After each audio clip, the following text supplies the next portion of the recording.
নমস্কার বন্ধুরা, আজ আবার চলে এসেছি মাদার কিচেনে। রান্না করব একটা একদম অতীব সাধারণ রান্না, কিন্তু কি কি দিয়ে করছি, একটা পাঁচমিশালি তরকারি দিয়ে কি দিয়ে কিছু একটা মাছ দিয়ে করছি, দেখাবো পরপর। এই যে হলো তেল দিয়ে দিচ্ছি, শুকনো লঙ্কা, তেজপাতা, আর এই যে পাঁচফোড়ন দিয়ে দিলাম।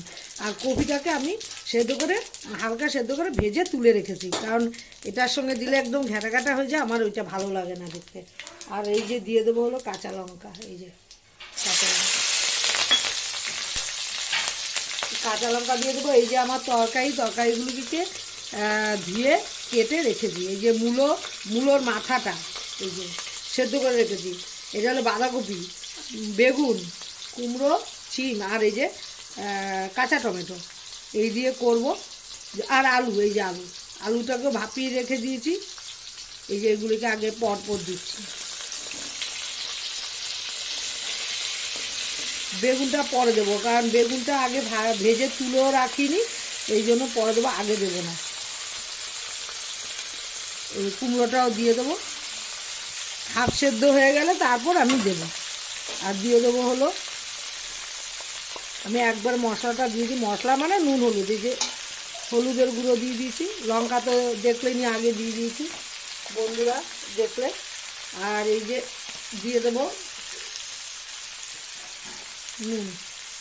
নুন স্বাদ অনুযায়ী দেবো, একটু লাস্টে চেখে দেখবো হয়েছে কিনা, তারপর আবার নুন দেবো। একটা মাছ দেবো, কি মাছ দেবো দেখাবো বন্ধুদের। এটাকে এই যে মাখিয়ে নিলাম, মাখিয়ে এদিক এদিক করে মাখিয়ে নিলাম। জল দেবো না, নিরামিষ তরকারিতে জল দিলে মোটেও ভালো লাগে না, অনেকে দেখি ঢপ ঢপ ঢপ করে জল ঢেলে দেয়, কিন্তু আমি সেগুলি করি না, ধীরে সুস্থে করি, সময় বেশি লাগুক, রান্নাটা যাতে ভালো হয়। আরে বাবা, নিজেরাও খেতে হবে তো, তাই তো আমি ঢেকে দিচ্ছি। তরকারিটা আমার হাফ হয়ে গেছে, এই যে মাঝখানে ফাঁকা করে দিয়েছি, কি দেবো দেখাচ্ছি। এই যে হলো চিংড়ি মাছ, বন্ধুরা দেখতে পাচ্ছেন কিনা জানি না, আমি তো চোখে দেখতে পাচ্ছি না। এই যে চিংড়ি মাছ শুধু নুন মাখিয়ে রেখেছিলাম, নুন দিয়ে রেখেছিলাম। বড় বড় চিংড়ি, বেশি চিংড়ি না, কিন্তু দেবো।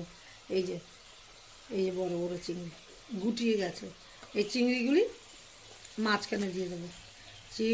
চিংড়ির মধ্যে হলুদ দেওয়ার দরকার নাই, তেলে ভাজলেই কালার চলে আসবে।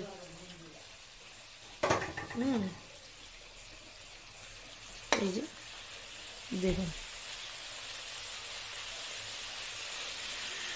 আলাদা করে ভাজার দরকার নেই, শর্টকাটে যত সময় কম দেওয়া যায়। রান্না তো করতেই হবে, তাড়াহুড়া করে রান্না হয় না। এই যে দিয়ে দিলাম, কালার চলে এসছে। এই যে কপিটা যে ভেজে রেখেছি এটাও দিয়ে দিচ্ছি। আর বেগুনটা আগে দিইনি, কারণ বেগুনটা আগে দিলে একদম ঘ্যাটঘ্যাটা হয়ে যায়, ভালো লাগে না। আমি আলাদা করে বেগুন ভাজার সময়ও পাইনি। এবার আবার ঢেকে দেবো, হালকা আঁচ করে আরও 20 মিনিটের মতো করতে দেব। দিয়ে দেবো হলো একটু চিনি, এই যে চিনি খুব বেশি দেবো না, আমরা খুব বেশি চিনি খাই না। তাছাড়া অনেকে তো নিরামিষ তরকারিতে প্রচুর চিনি খায়, মানে ভালোই মিষ্টি হয় ওদের মানে তরকারি আমরা খেতে পাই না, এত মিষ্টি হয়। এবার এটাকে ঢেকে দেব। আমার চিংড়ি মাছ দিয়ে নিরামিষ মানে সবজি দিয়ে তরকারিটা হয়ে গেছে, এই যে দেখুন। আর বন্ধুরা, আমার মতো কিন্তু এরকম করে খেয়ে ফেলতে পারে, বা কোনো সবজি অল্প অল্প বেঁচে গেল, সব দিয়ে একটু চিংড়ি মাছ থাকবে, তা দিয়ে করলে কিন্তু দারুণ লাগে। এই যে চিংড়ি মাছ, ফুলকপি সব সেদ্ধ হয়েছে, অথচ গলে যায়নি। বেশি গলা গলা করলে ভালো লাগে না, অনেকে এমন গলা গলা তরকারি করে, আমার কিন্তু সেটা ভালো লাগে না। আমার মতো একবার করে ফেলতে পারেন, সবার নিজের মতো তো করেই, আমার মতো একবার করে খেতে পারেন, কেমন লাগবে। এই যে হলো ধনে পাতা দিয়ে দিলাম মানে দিয়ে দিচ্ছি আর কি, দিয়ে দিচ্ছি। আর একটু দিয়ে দেবো ভাজা মশলা, এই যে ভাজা মশলা আছে, বেশি দেবো না, অল্প অল্প সবই দেবো,